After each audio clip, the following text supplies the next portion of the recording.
Pan. Zuzu, você poderia chamar o nosso próximo e grande convidado de hoje, Zuzu? Olha que emoção, ele sempre quis entrevistá-lo, o bombeiro militar, palestrante político. Ele ficou conhecido nacionalmente por ter participado da eleição presidencial de 2018, ficando na frente de nomes conhecidos da nossa política. Sim. Em sexto lugar ele ficou e está aqui para dar o ar da graça. Cabo Daciolo, Glória! Glória, Cabo! Tá aí o Cabo Daciolo. Prazer estar com todos. Tudo bem, Cabo? Tudo bem, meu irmãozão? Como é que você tá? Prazer estar com todos aqui, tá, meu irmão? Tranquilo? Rio de Janeiro, tá tranquilo? Isso aqui é uma guerra civil instaurada, irmão. Um mar de lama, de corrupção, mas o povo é maravilhoso. É isso aí, é isso aí. Mas uma hora a coisa certa, né, Cabo? Obrigado pela sua participação. Tá conversando aqui com a gente, tá online aqui. Boa, e tem as perguntas. O Marinho vai fazer a primeira pergunta. Você que representa a Guanabara aqui no programa. Como vai, Cabo? Tudo bem? Tudo bem? Tudo em riba? Na paz, Marinho. Tudo bem, meu irmão? Tudo Satisfação. bem. Deixa eu te perguntar, você chegou a despontar muito bem nas pesquisas aí para prefeito, mas acabou não indo adiante. Como é que foi essa decisão aí para você acabar priorizando talvez outra empreitada futura? Ou o que você levou em conta para optar por isso? Olha como é que nós estávamos aqui no Rio de Janeiro. Após a nossa campanha aí vindo à presidência da República em 2018, nós estávamos no Patriota, tivemos uma vitória, uma posição bem positiva aí nos números, na perspectiva, foi altamente positivo os votos, o povo veio junto conosco. Só que o Patriota, quando terminou a eleição, ele acabou fechando aqui no Rio de Janeiro com o Crivella. Então eu fui obrigado de sair do Patriota para buscar um partido para tentar verdadeiramente trazer uma solução para a nossa nação. Eu acredito fazer parte de uma geração futura e acredito na nação brasileira, eu acredito que será liberta, né? Nós estamos escravos de um grande sistema. Após esse momento eu fui para o PL. No PL nós começamos a crescer muito na pesquisa aqui no Rio de Janeiro e não foi porque o Cabo não quis vir candidato. Eu me posicionei para vir candidato a prefeito, mas só que o PL também optou aí a apoiar o Eduardo Paes. Nós estávamos aqui na pesquisa já batendo 10 pontos percentual, só que eu acredito que estava incomodando todos eles e acabaram passando o partido que eu estava presente, vindo candidato para o Eduardo Paes. Aí eu venho falar de Crivella e Eduardo Paes, ambos inelegíveis, num cenário político aqui bem conhecido dos dois, um com apoio de Sérgio Cabral. Eduardo Paes tem apoio de Sérgio Cabral, ele está totalmente envolvido com Sérgio Cabral.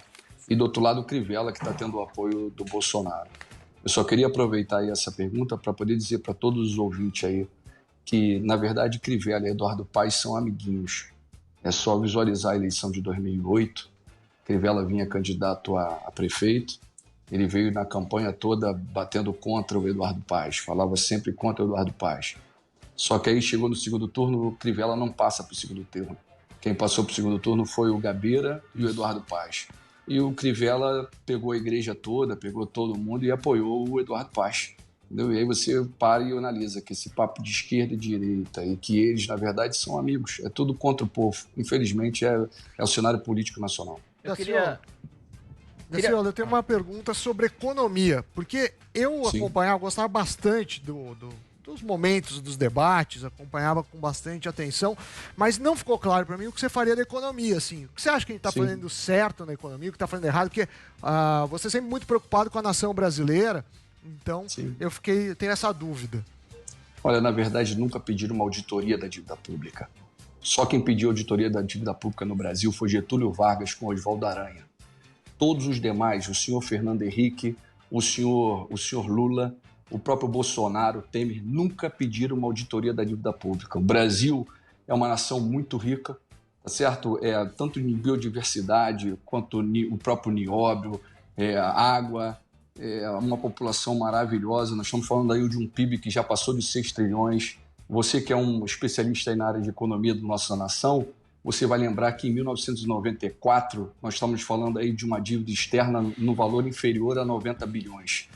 Hoje nós estamos pagando, sempre pagando, desde 94 até o ano de 2020, pagando juros e amortizações da dívida pública, e hoje a nossa dívida pública já está chegando na casa de 100% do nosso PIB, infelizmente. Então, se deixar o dinheiro da nação dentro da nação, meu irmão, aí tem a solução. A solução ela começa por aí. Auditoria da dívida pública. Isso funciona, isso dá certo, meu irmão. O dinheiro tem e muito. Agora, esse senhor Paulo Guedes, na verdade, para mim é um grande vilão da nação. A reforma do teto, quando entra a reforma do teto parando o país durante 20 anos, foi uma outra grande covardia, um outro grande cenário de destruição da nossa nação. Porque se você entrar com investimento da nossa nação, você vai oxigenar o mercado, você entra com infraestrutura, você entra com saneamento e você vai trazer emprego, paralelo a isso a economia vai explodir. Essas são as verdades. Boa. Pois não. Não, eu queria perguntar, o Cabo da Senhor, que sempre pode ser até uma pergunta ingênua, mas desde quando eu sou gente, eu vejo que o Rio de Janeiro passa por problemas e sempre vai piorando. Eu queria saber por que, da sua opinião, por que o Rio de Janeiro tá desse jeito e como seria a melhor forma do Rio de Janeiro virar aquele cartão postal que todo mundo lá fora acredita que era. Olha o grande cenário. Quando você fala o mundo lá fora, quando fala de Brasil, fala de Rio de Janeiro. Eu tenho a minha visão é que se você transformar o Rio de Janeiro, você vai trazer uma luz para toda a nação. O problema do Rio de Janeiro é que tem uma quadrilha estourada aqui, você vai visualizar que aqui no Rio de Janeiro você vai falar da milícia, você vai falar do tráfico, mas tem algo que é infinitamente pior do que a milícia e o tráfico, que é o próprio governo. São os governantes da nossa nação. O cenário político da nossa nação é corrompido. Eu volto a dizer, eles são amiguinhos, esse papo de esquerda e direita é uma grande mentira, a equipe do Cabral continua no poder. Hoje estão querendo colocar o Eduardo Paes, que é totalmente vinculado a ele, é o mesmo grupo político do Cabral, entendeu? Então, infelizmente, não se tem renovação. E um dos grandes problemas da nossa nação nesse cenário é o fato de você ter que vir candidato através de um partido político.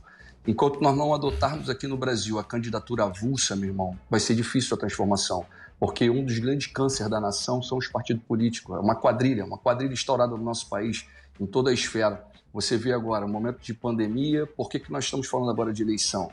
Porque eles tinham mais de 2 bilhões para pegar. Essa é a verdade. Então eles abriram tudo para botar a mão nesse dinheiro e nada para o povo, e tudo contra o povo. Então entra com verdade aqui na nação, no estado do Rio de Janeiro, e você transforma tudo, meu irmão. Bota o Ministério Público em cima, bota o Tribunal de Contas em cima, bota a Procuradoria para atuar e trabalhar, e você vai transformar a nação. Você transforma o Rio de Janeiro. Infelizmente, eles não querem transformar o Rio de Janeiro. E aí eu volto a dizer, pior do que o tráfico e pior do que a milícia, esses dois só existem por causa do governo. O governo sobrevive disso. Você pega uma rocinha aqui, se você fizer uma pergunta, Daciolo, como é que entra aqui o armamento? Como é que entra a droga? Quem traz a droga e o armamento aqui para dentro é o político, é o poder, é o sistema. Ele vive disso, ele quer isso, ele quer o caos. Eu faço um convite a toda a equipe do Pânico, me escolham aí por onde vocês querem andar aqui no Rio de Janeiro, que eu levo vocês em qualquer lugar desse Rio, na presença do Espírito Santo de Deus, e vocês vão ver a realidade. O fruto de não ter infraestrutura, de não ter saneamento básico, de não ter educação, de não ter esporte dentro das comunidades, é proposital. Você não dá educação para o povo, você vai manter um povo escravo. Eles querem isso, eles provocam isso. Há pouco tempo eu estava falando aqui, um cenário, você viu que o resultado final desse descaso nas comunidades são os presídios. Você tem aí quase 1 milhão de presos na nação, mais de 800 mil presos na nação. Então, como é que você transformaria isso tudo, meu irmão? Dá educação para o povo, dá esporte para o povo, trata o próximo da maneira que você gostaria de ser tratado e você vai ter transformações. Então você diz que tudo é esse grande sistema que não quer ser mudado porque interessa ao sistema, interessa a eles, e é isso mais ou menos que a gente vê. Renova. E esse sistema sempre vai se renovando e jamais muda porque está muito cômodo, está muito tranquilo, e a eleição para a gente, essa conversa que a gente tem direito à esquerda, é uma válvula de escape para o povo para achar que daqui 4 anos tudo vai mudar e vai continuar do jeito que eles querem. Eu acho que eu entendi mais ou menos isso que você colocou. É isso, Cabo? Emílio, tem solução, sabe, meu irmão? Tem solução. Eles não querem dar solução. Eles sobrevivem disso. Eles sobrevivem da miséria do povo. Eles não querem igualdade. O tamanho de desigualdade que nós vivemos no nosso país é muito grande. O sistema sobrevive disso. Os poderosos vivem dessa miséria. Então, eu creio que o início de transformação da nação brasileira é que você dá educação ao povo, valoriza o profissional de educação e você vai transformar a nossa nação. O cenário aqui político aqui do Rio de Janeiro, fica muito claro isso para mim. Eu não divulguei que eu estava vindo candidato, nem que eu estava no partido. E nós já estávamos ali batendo 10 pontos percentual na pesquisa. Por que me tiraram da eleição? Por que não permitiram que o Cabo Daciolo viesse à eleição? Porque, na verdade, eu não fecho com eles, eu não fecho com nenhum deles. Eu não aceito cadeira de nenhum deles, eu não pego secretaria de ninguém, eu não pego nada deles. Eu estou de passagem por esse mundo. Eu não trouxe nada para esse mundo e não vou levar nada desse mundo. Então, nessa passagem que eu estou aqui, eu quero proporcionar o amor, fazer o bem e mostrar que tem como transformar, tem como mudar. Eu acredito nisso. Cabo, deixa eu fazer uma pergunta para o Pois Cabo. não. Ô, Cabo, Sim. tudo bom? Tudo bem, é o seguinte, você fala muitas coisas pertinentes, tanto que teve uma votação expressiva. E a pergunta que eu te faço é a seguinte... o Cabo ficou em 6º lugar, ficou. Teve mais de 1 milhão de votos. Porque ele aponta muita coisa pertinente. Só que muita gente também fala no final que você é uma espécie de Sandoval Quaresma da política. Vai acertando, chega no final, dá uma escorregada, que é o quê? Que é onde eu quero chegar. Em teorias da conspiração, que muita gente fez até meme, Ursal, o senhor apontando, falou até do Feliciano, maçom, a facada no Bolsonaro foi coisa de maçom. Você acha que isso que deve o seu crescimento não ser mais do que poderia ser, por apontar todos esses erros que todo mundo acha pertinente, não? Olha só, olha qual é o grande cenário, irmão. Na verdade, quando você fala algo que as pessoas não têm conhecimento, a priori assusta. Se você for parar para analisar, quando o Daciolo falou de Ursal, sim, se você olhar a Constituição Federal no artigo do número 4º, no parágrafo único, você vai ver que está falando da Ursal ali. É a construção de uma sociedade latino-americana de nações. Isso aí foi o Temer, ele que colocou essa pauta. Então é um cenário que está construído para um futuro. Se você lembrar, em 2018, o Daciolo estava falando de nova ordem mundial. Para todos eles isso era uma grande loucura. Hoje, em pleno 2020, você vê o ministro Mandetta falando de nova ordem mundial, o ministro das Relações Exteriores falando de nova ordem mundial. Isso tudo está para acontecer, irmão. E as pessoas, na verdade, por não ter conhecimento disso, isso tudo fica assustador. Mas quando você traz algo novo para todos, isso dá um impacto inicialmente. Vou dar um exemplo. Bancada evangélica. Bancada evangélica no Congresso Nacional são os piores. De Deus não tem nada, meu amigo. Entendeu? De Deus não tem nada. Votam tudo contra o povo. Entendeu? Eles ficam enganando o povo. Infelizmente, a palavra de Deus, quando eu falo assim, Daciolo, tua religião, eu sou cristão, eu sou leitor da Bíblia, subidor de monte, e eu aprendi que o maior de todos os mandamentos hoje é amar a Deus acima de tudo e de todos, e o seu próximo como a ti mesmo. Eu quero pregar amor para o povo, eu quero poder mostrar o que eu quero para mim, eu tenho que passar para o próximo, não. Eles estão comercializando palavra. Simplesmente eles pegam a palavra de Deus para colocar dízimo e oferta nos seus bolsos. O povo está morrendo, o povo está sofrendo. Eles falam, temos que construir templos. O templo, varão, é teu corpo. Você é templo do Espírito Santo de Deus. Ele entra e faz morada. Você vê agora há pouco tempo que coisa vergonhosa. Eles estavam pedindo que tirasse a dívida que eles têm de mais de 1 bilhão por não ter pago contribuições. Eles têm que pagar. Tem que ser pago essas contribuições. Eles têm que pagar a contribuição. A igreja não é empresa. Eles estão transformando igrejas em empresas. Você vê, em momento de pandemia, os moradores de rua estão todos nas ruas. Qual foi a igreja grande, de grande proporção, que abriu a porta para cuidar do próximo? Boa. Quem foi que botou amor aí? A palavra de Deus é interessante, que em determinado momento vai falar que as pessoas vendiam tudo. Em Atos dos Apóstolos está isso. Colocavam aos pés dos discípulos e esses distribuíam tudo de acordo com a necessidade de cada um. E não tinha ninguém necessitado no meio do povo. Hoje não é assim, irmão. Hoje eles pegam o dinheiro e vão comprar fazenda, vão comprar iate, vão comprar mansões, entendeu? Eles estão corrompidos. Isso é verdade. Ó, nós temos muito o que falar ainda. Temos muito o que falar ainda. O papo tá muito bom aqui com o Cabo Daciolo. Tá falando verdades, viu? Ó, o seu olhar tá bem decepcionado, tá emocionado, e depois a gente tem mais perguntas. E a gente vai querer saber a solução. Isso, a solução. Muito bem, meus amores, estamos de volta aqui na programação da Jovem Pan para todo o Brasil. Muito obrigado pela sua audiência aqui pela Panflix, nas nossas plataformas. Hoje uma presença ilustre nesse programa. Estamos aqui batendo um papo bacana com o Cabo Daciolo. O Cabo Daciolo a gente ficou conhecendo nacionalmente nas últimas eleições. Ele teve muitos votos, teve mais de 1 milhão de votos. Ganhou de muita gente com o cenário nacional. Teve muitos votos. Ia sair candidato ao Rio de Janeiro, mas você sabe que tem um negócio do partido e tal. E ele já aparecia bem nas pesquisas, mas como o Brasil é desse jeito, ele o partido não indicou o nome dele para ser prefeito do Rio de Janeiro. Prefeito. Mas Deus sabe o que faz, ele vai para governador. Me fala uma coisa, Cabo. Então você acha que a principal mudança é a reforma política? Partindo desse princípio que a gente falou, você acha que os caciques, enquanto o sistema político for assim, os donos, vamos chamar de dono de partido, vão ser eles que vão sempre mandar? Olha, esse é um dos caminhos. Na verdade, nós temos problema dentro do judiciário, dentro do legislativo e dentro do executivo. Isso é um problema da nação, crônico da nação. Então, é a elite. Você vê aí o poder agora, o Paulo Guedes junto com o Bolsonaro está falando da reforma administrativa. É a pauta e é o tema. Eles mexem no servidor público de baixo escalão, mas não toca no de grande escalão. O Paulo Guedes falando de uma reforma administrativa, querendo dar aumento salarial, falando que um ministro do Supremo Tribunal Federal ganha pouco.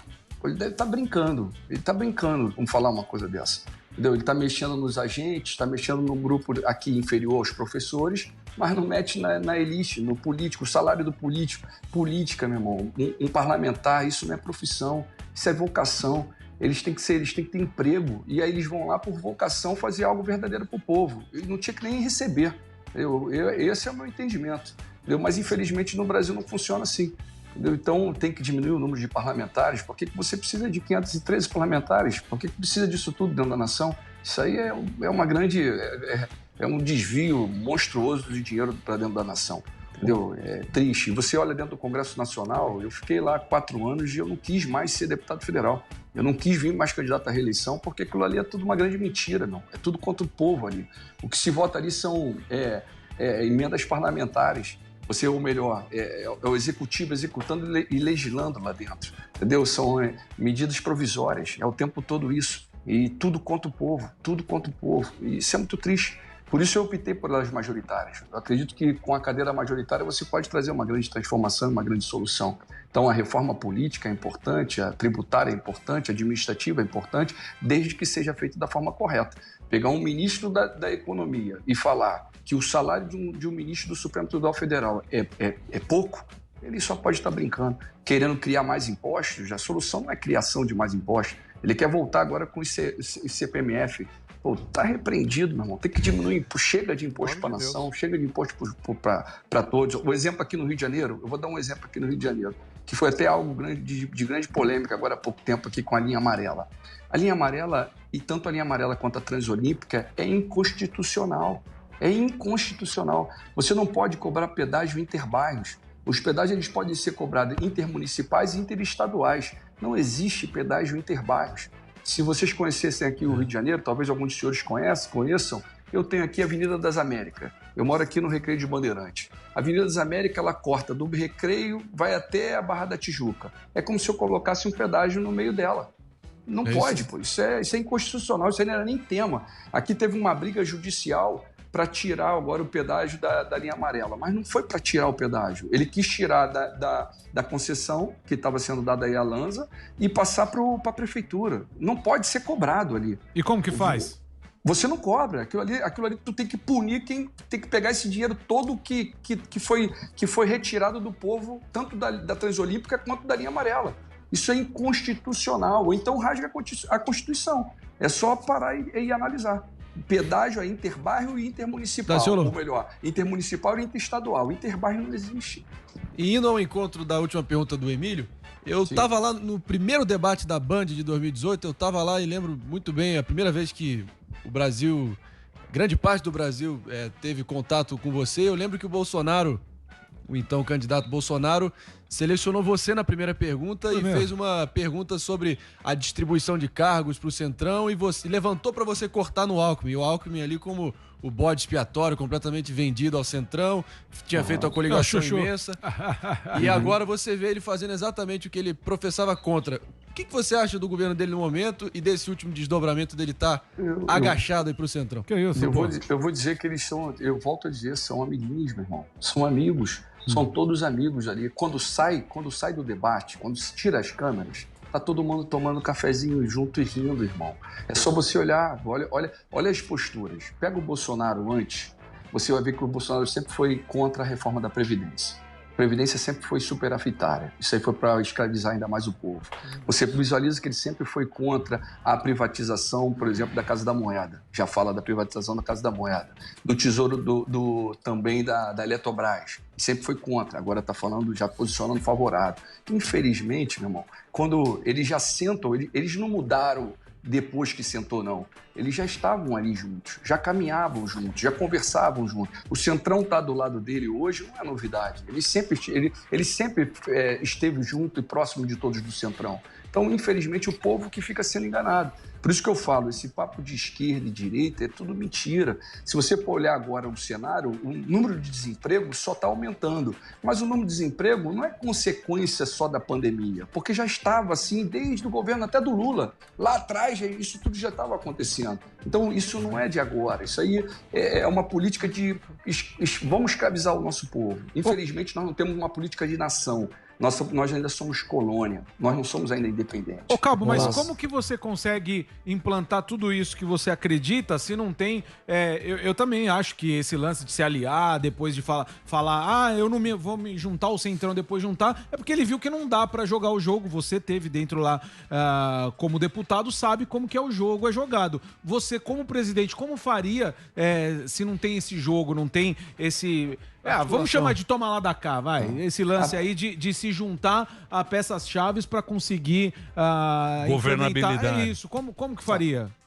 Então, sejam transparentes, meu irmão. Eu vou te mostrar como. Certo. Há pouco tempo, o Mandela faleceu. Sim. Mandela faleceu e entrou num avião no Brasil indo para a África. Entrou Sarney, Collor, Lula, Dilma e Fernando Henrique. Todo mundo rindo, brincando. Eu pergunto, esses homens são inimigos? É tudo amigo, meu irmão. O que eles têm que fazer para solucionar? Uma vez Bolsonaro sentou na cadeira de presidência da República, chama todo mundo, chama Lula, chama todos. Parem de ficar conversando só em quatro paredes e tomando cafezinho eles rindo e tragam junto uma solução para a nação, para a libertação da nação.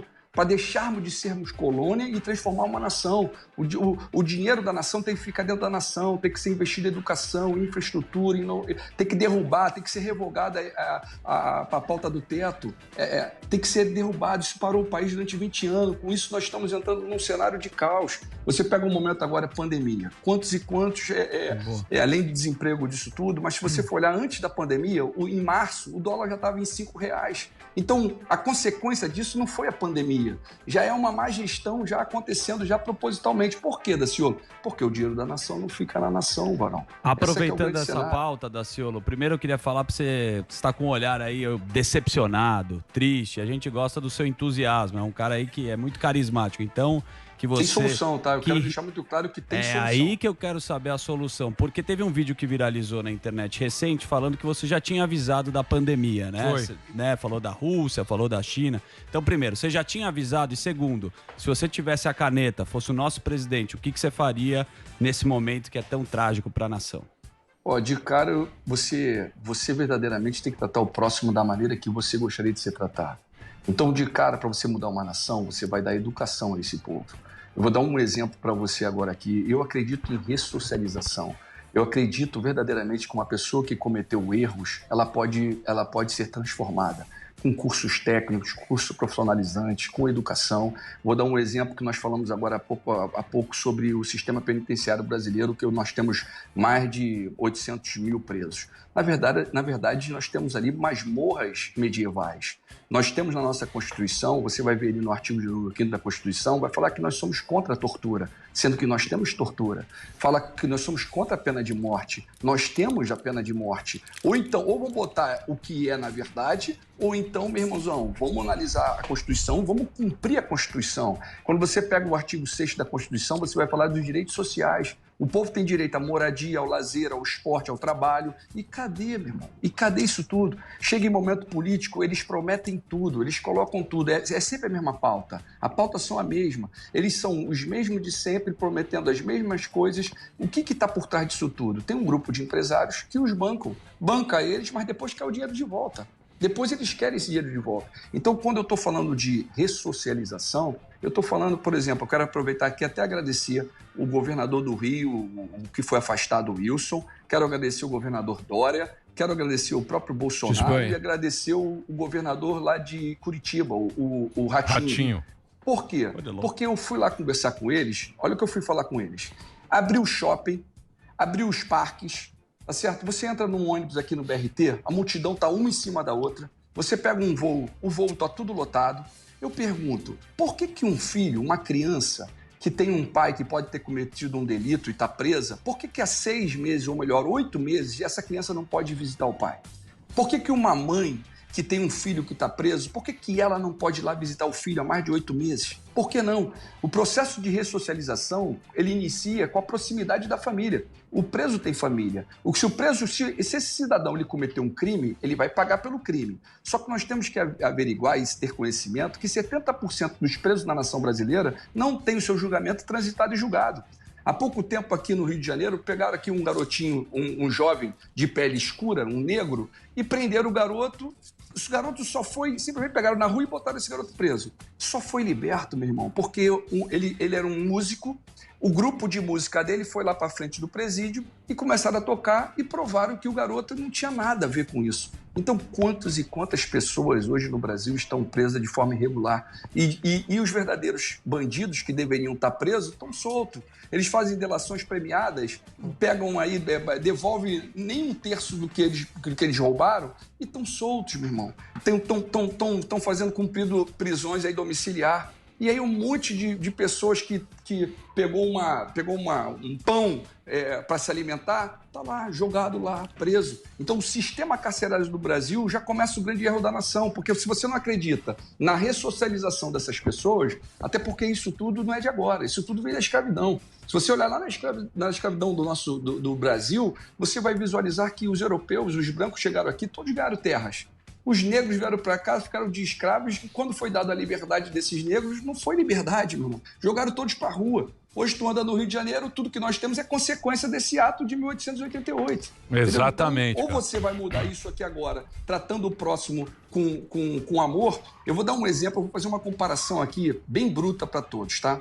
Olha essa comparação que eu vou fazer para vocês entenderem. Eu vou pegar Crivella, vou pegar o Eduardo Paes e vou pegar um outro senhor que eu já vou dar um nome para ele aqui, tá bom? E vocês julguem quem é o pior dos criminosos aí. O Eduardo Paes e o Crivella, eu falei aqui para vocês que em 2008 eles estavam juntos. A negociação deles estarem juntos, dentro de uma delação premiada do Sérgio Cabral, foi que o Crivella ele recebeu $1,5 milhão para poder apoiar o Eduardo Paes. Essa foi a jogada. E ele pegou, e ele vinha o tempo todo na campanha dele, martelando contra, dizendo que o Paes ele protegia a política do homossexualismo, das drogas, mas no final ele pegou a igreja toda e abraçou e ficou beijando Eduardo Paes. E aí eu pergunto, quem são os piores? Esses homens que tiram 1 bilhão, por exemplo, aqui há pouco tempo aqui da saúde, que está matando milhares e milhares e milhares, ou um Márcio Santos Nepomuceno? Quem seria Márcio Santos Nepomuceno? Esse garoto, esse Márcio Santos Nepomuceno, ele é conhecido nacionalmente como Marcinho VP. Esse garoto ele está num presídio federal há mais de 14 anos. Ele é preso ainda com 20 anos, esse jovem. Ele foi preso com 20 anos. Eu julgo esse jovem mais tranquilo do que os outros dois. E de que muitos outros políticos que estão matando milhares e milhares da nossa nação. Entendeu? Se você for analisar, você vai ver que é isso que eu estou falando. E então, por que esse jovem está preso, por exemplo, no Presídio Federal até hoje? Eu vou dizer o porquê que esse jovem está preso. Primeiro, o Presídio Federal ele vem em cima de uma regulamentação que é o RDD, é o Regulamento Disciplinar Diferenciado. Você prende a pessoa ali por 360 dias, prorrogável por mais 360 dias. Esse jovem está preso há mais de 10 anos lá. Tá? Você fica 22 horas dentro de um retângulo de 2x4, 2 horas de banho de sol, o jovem que está ali, que deveria ser para ressocialização, ele fica sendo dopado ali. Ele é dopado o tempo todo. O índice de suicídio que está tendo desses presídios é exorbitante. Eu, Cabo Daciolo, acredito na ressocialização desse jovem. Não só dele, como de muitos outros. É isso que eu acredito. É nisso que é o grande transformação. O bandido é esses que estão tirando bilhões da saúde, tiram bilhões da educação, tiram bilhões que eles querem isso, eles querem a favela, eles querem a falta de estrutura, eles querem o povo sem conhecimento, para eles continuarem roubando. Essa que é a transformação. Esses aqui que eu quero pegar. Eu vou transformar a nação quando eu fizer justiça na nação, quando eu tratar o próximo da maneira que eu gostaria de ser tratado, com amor. Eu tenho entendimento que essa batalha toda está no plano espiritual. É contra principados e potestades. tudo que eu falo, meu irmão, não tem nada a ver com religião. Eu acredito que do meu lado, por onde eu ando, Miguel está do meu lado, Gabriel está do meu lado e Jesus está do meu lado. Talvez você pergunta, Daciolo, quem é Miguel e quem é Gabriel? Estou falando de anjo. Eu estou aqui de passagem por esse mundo. Eu não temo eles, eu não temo a morte, até porque eu não acredito em morte, eu acredito em vida eterna. Entendeu, meu irmão? Então, nessa pequena jornada terrena minha, que de todos nós ela é de 70 a 80 anos, depois é fadiga e cansaço, eu quero passar e pregando amor, meu irmão. Eu quero poder passar e ter o conhecimento, que todos tenham conhecimento, que eu não trouxe nada para esse mundo e eu não vou levar nada desse mundo. Nós só estamos de passagem. O que eu posso levar aqui é poder ter plantado algo que é o amor, que é a transformação, que é o momento do avivamento. Eu acredito nesse grande avivamento. Tem coisas que nós precisamos falar que o povo não está pronto para ouvir. Existe um cenário, vocês vão ter conhecimento disso. Todos que estão ouvindo agora essa mensagem, eu só vou falar um pouquinho, para não escandalizar e você achar que é loucura. Procure saber sobre as pedras da Geórgia. Vão lá pesquisar. E vocês vão ver que vai ter uma redução populacional muito grande no mundo, provocada por uma elite global que quer matar, roubar e destruir e se perpetuar no poder eternamente. Só quem para isso é o Espírito Santo de Deus. O homem faz plano, mas a última palavra é do Senhor Jesus Cristo. Bacana. Eu acredito que o grande avivamento do mundo vai sair do Brasil. Por quê, Daciolo? Porque aqui eu tenho todas as raças. O Brasil, ele tem todas as raças. Você vai ver o povo europeu, você vai ver o morador do Canadá, dos Estados Unidos, você vai na Ásia, todos estão aqui, se juntaram, o africano, o índio, e fizeram um único povo. E esse aí é tudo. Isso é tudo. Isso é o amor. O amor é transformador. Esse avivamento sai do Brasil. Eu creio que a nação brasileira, se tudo que a riqueza da nação brasileira... Por que o Bolsonaro nunca mais falou do nióbio? O nióbio é mais precioso do que o ouro. Eles levam tudo para fora, irmão. O dia que isso tudo ficar aqui, para dentro do Brasil, eu falo que nós vamos ser a potência número 1 do mundo. Eles querem que a gente continue sendo a colônia. Cabo, obrigado, viu, Cabo? Porra, foi legal o papo. Irmão. Cabo Daciolo teve aqui com a gente. Ó, o Instagram do Um abraço pra você, Cabo. Crivella mandando um abraço. Com a paz do Senhor. Pegue leve comigo. Esse é Illuminati. Esse é Illuminati. O Cabo das... lembrar todos aqui, desculpa, esse é maçom. Só para lembrar aqui que aqui no Rio de Janeiro, após eles terem proibido a minha vinda como prefeito, eu estou dando apoio aqui à Glória Heloísa. Glória Heloísa. É uma mulher de Deus, simples, que tem verdade, que está aí e que vem para transformar. Eu creio nisso. É isso aí, Cabo. Tem muita coisa tem que acontecer para melhorar. No Instagram... Mas tem como mudar. É isso aí. @Cabo Daciolo. O papo foi muito bacana. O Brasil inteiro tá vendo a gente. Conhecer um pouquinho mais aí das suas ideias. Foi legal o papo. Muito obrigado, Cabo. E apareça sempre. Só dizer a você aí, como representante de todos e a todos que estão ouvindo aí essa mensagem, que eu amo vocês, meu irmão. Tá? Um beijão para vocês, tá? Glória a Deus. Glória. Amém. Valeu, Cabo. Um abraço.